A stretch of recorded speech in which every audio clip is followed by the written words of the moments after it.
Berlayar perahu ke Pulau Penyengat, tidak lupa mengajak Nana. Kami datang ke Tanjung Unggat, membawa cerita dari pesisir yang kaya akan makna. Assalamualaikum warahmatullahi wabarakatuh. Perkenalkan, kami dari kelompok 1. Pada kesempatan kali ini kami akan menyampaikan video yang informatif khususnya dengan berjudul Pemberdayaan Masyarakat Pesisir dalam Pengolahan Ikan Salai di Tanjung Unggat sebagai model ekonomi berbasis kearifan lokal. Video ini kami susun sebagai bagian dari tugas mata kuliah Pemberdayaan Masyarakat Pesisir dengan dosen pengampu Bapak Firman ST MAP. Selamat menyaksikan. Semoga video ini dapat memberikan wawasan dan inspirasi tentang potensi lokal yang berkelanjutan dan juga berdaya saing. Di balik tenangnya pesisir Tanjung Unggat, tersimpan semangat dan tradisi yang menghidupi masyarakatnya. Salah satunya adalah pembuatan ikan salai, warisan budaya yang kini menjadi sumber penghidupan dan pengharapan baru bagi warga pesisir. Kami hadir untuk membagikan kisah pemberdayaan masyarakat melalui produksi ikan salai.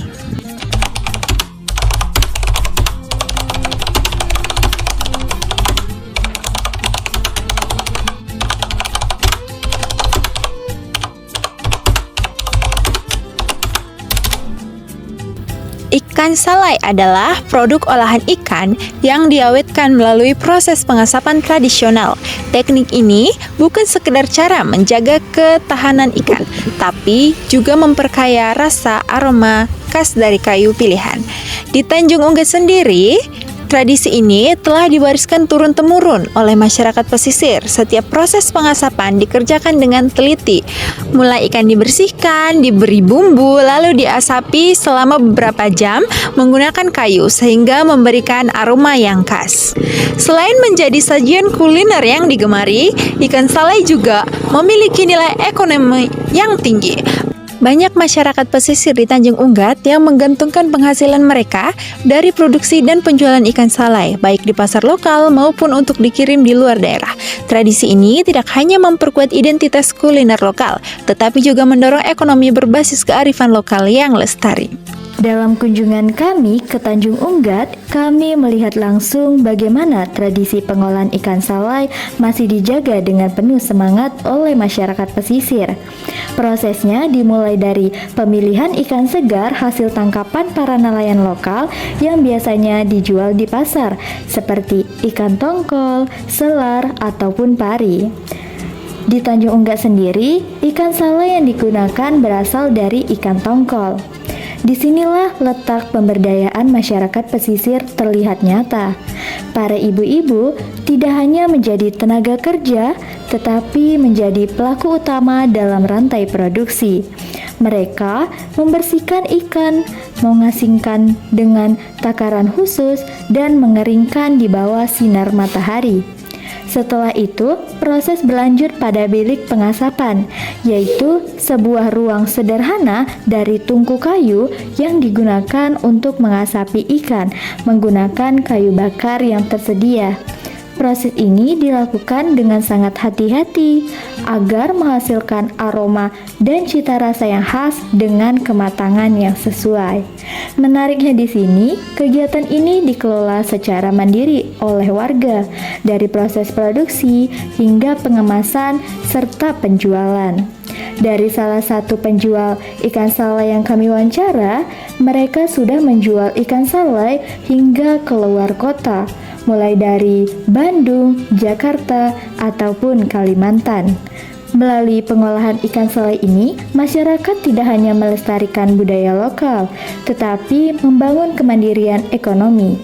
Penghasilan dari penjualan ikan salai membantu memenuhi kebutuhan sehari-hari, sehingga mereka bisa menyekolahkan anaknya hingga memperkuat solidaritas antar warga melalui kerja yang kolektif.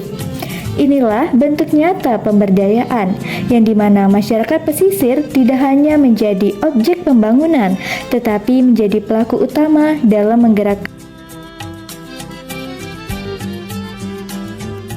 Untuk lebih memahami bagaimana pemberdayaan masyarakat pesisir berjalan di Tanjung Unggat, khususnya dalam pengolahan ikan salai, kami mewawancarai langsung pelaku usaha lokal yang terlibat dalam kegiatan ini.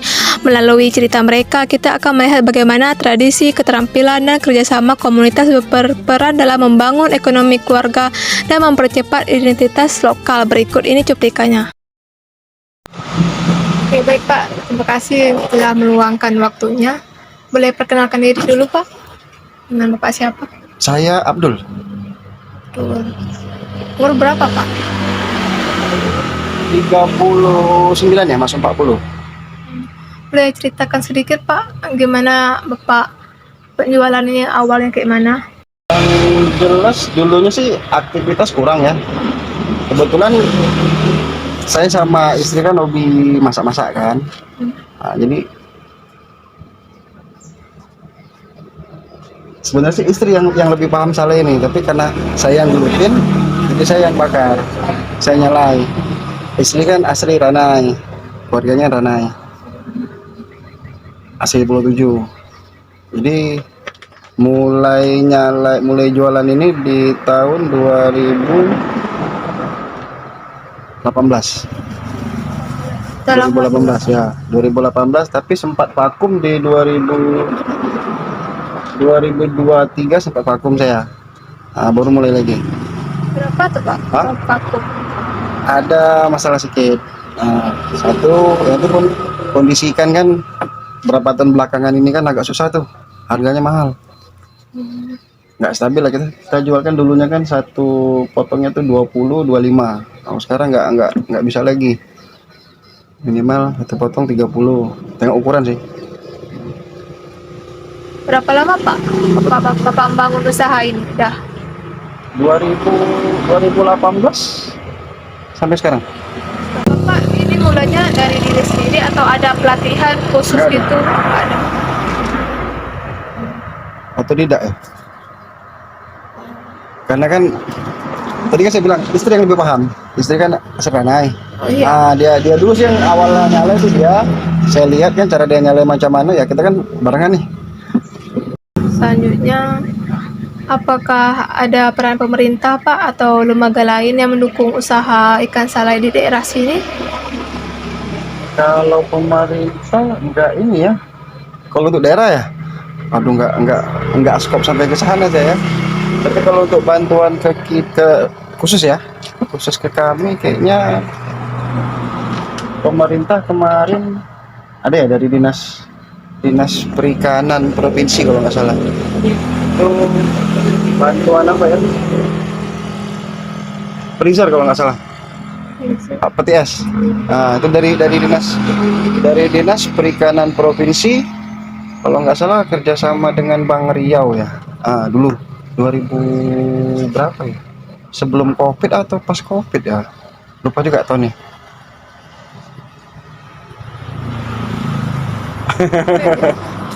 Kalau bantuan pemerintah ya, tapi kalau yang lain ya kayak bantuan, kalau kayak dulu kan COVID kan ada bantuan-bantuan tuh. Nah, itu mungkin rata lah masyarakat ya. Tapi kalau khusus untuk ke arah jualan yang baru dari pemerintah lah, itulah kayaknya dari dinas perikanan itu. Dari dinas perikanan provinsi ya kalau nggak salah, dinas perikanan provinsi. Nah, itu berupa itu apa namanya? Freezer itu freezer. Satu. Kalau satu lagi apa ya?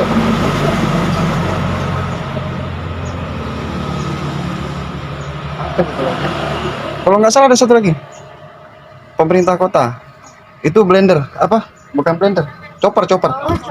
Chopper. Dulu pembagiannya di kantor camat dekat kuburannya Pak, Tanjung Pinang Timur ya. Betul 7. Pembagiannya di situ. Itu masih zaman Bu Rahma kalau nggak salah. Pembagian. Tapi seluruh pedagang tuh, yang bakso, pokoknya pedagang kaki lima lah UMKM. Itu sama dinas perikanan provinsi. Oh, jadi kota dan provinsi. Kalau provinsi itu ya tuh dari berupa apa namanya freezer ya. Freezer. Itu berarti udah lumayan lama ya Pak? Lama. Jadi kalau misalnya dari masyarakat ini udah ada yang ngajuin belum Pak ke pemerintah nih bahwasannya misalnya Pak Bapak nih dalam mengolah ikan salai, kami perlu dukungan dalam hal seperti ini. Sebenarnya sih mau, cuman kami kan macam kayak kami pedagang gini, arahnya mau kemana nih?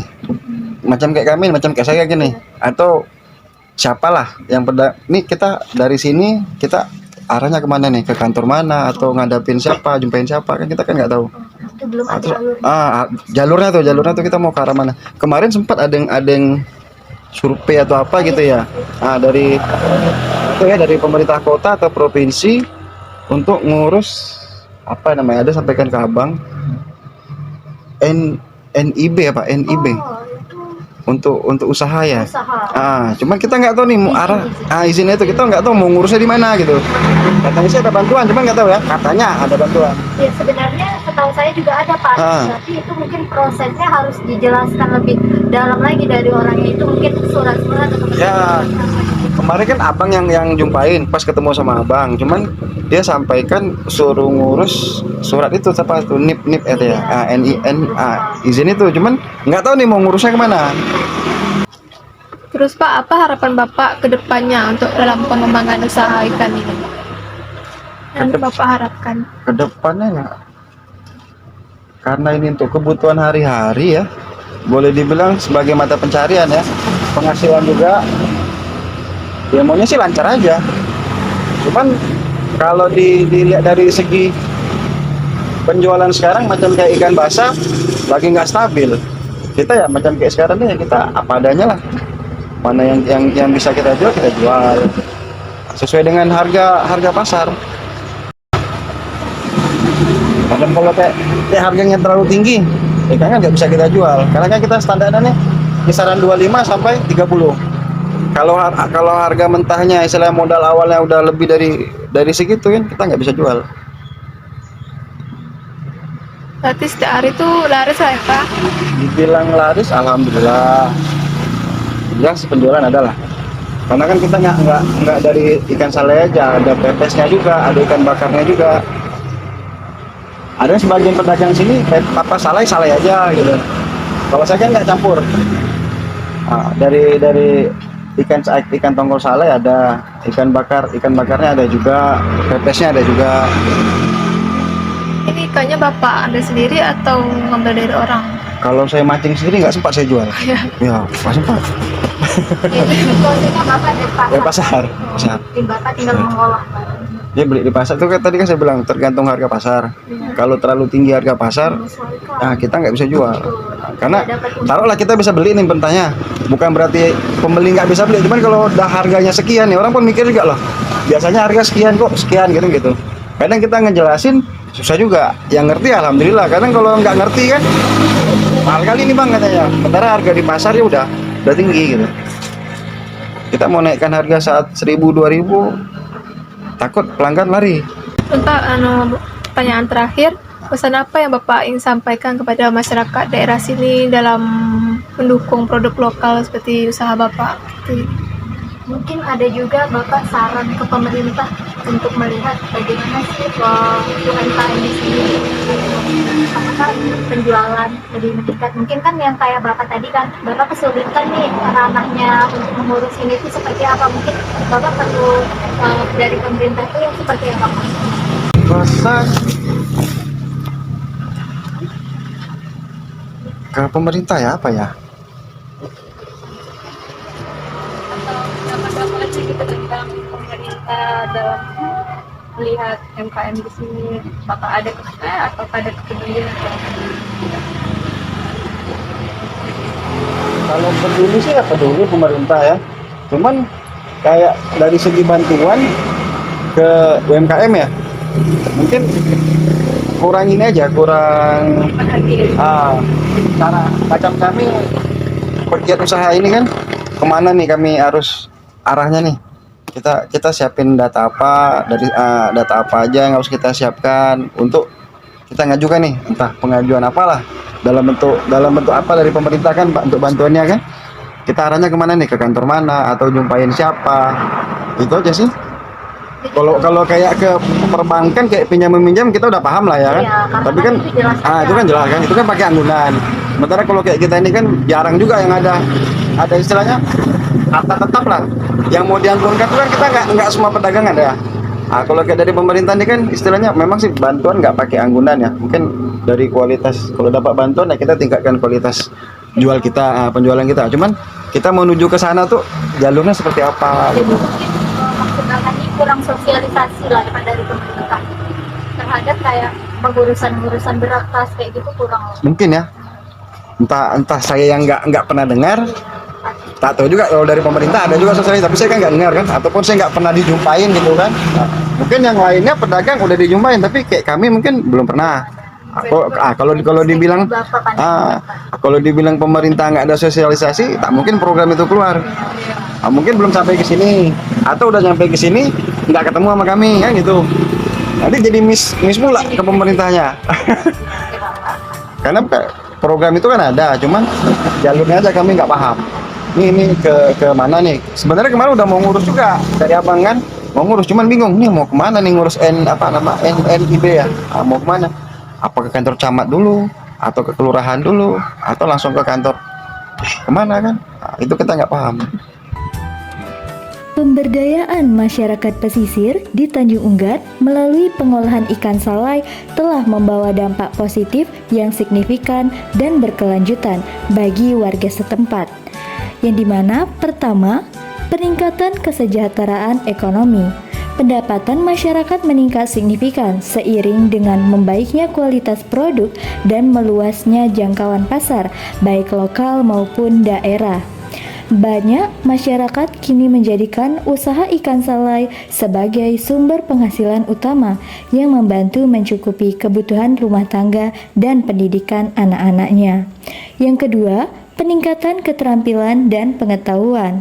Melalui adanya pelatihan, masyarakat pesisir terkhusus di Tanjung Unggat kini memiliki keterampilan dalam pengolahan ikan yang lebih higienis, efisien, dan menarik secara visual. Pengetahuan tentang pengemasan, branding, dan pemasaran digital juga mulai diterapkan oleh pelaku usaha lokal. Yang ketiga, yaitu penguatan kelembagaan komunitas. Masyarakat kini tergabung dalam koperasi ataupun kelompok usaha bersama yang memperkuat posisi tawar mereka dalam rantai distribusi. Dengan kerja kolektif ini, produksi mencari lebih efisien, pembagian peran menjadi lebih jelas, dan hasil usaha pun lebih merata. Harapan kedepannya, usaha ikan salai di Tanjung Unggat dapat tumbuh menjadi model inspiratif pemberdayaan masyarakat pesisir yang tidak hanya mengangkat ekonomi lokal, tetapi menjaga warisan budaya dan memperkuat solidaritas sosial. Perjalanan masyarakat Tanjung Unggat dalam mengembangkan usaha ikan salai menjadi bukti bahwa dengan pengetahuan, dukungan, dan juga semangat kebersamaan, kita bisa mengubah tantangan menjadi peluang. Mari kita dukung produk lokal dan pemberdayaan masyarakat pesisir untuk masa depan yang lebih cerah. Asap salai hilang di udara, Namun semangat tetap membara. kami pamit dengan sukacita. Waalaikumsalam, sampai jumpa di kisah selanjutnya. Bye-bye. Bye. Maybe I like this roller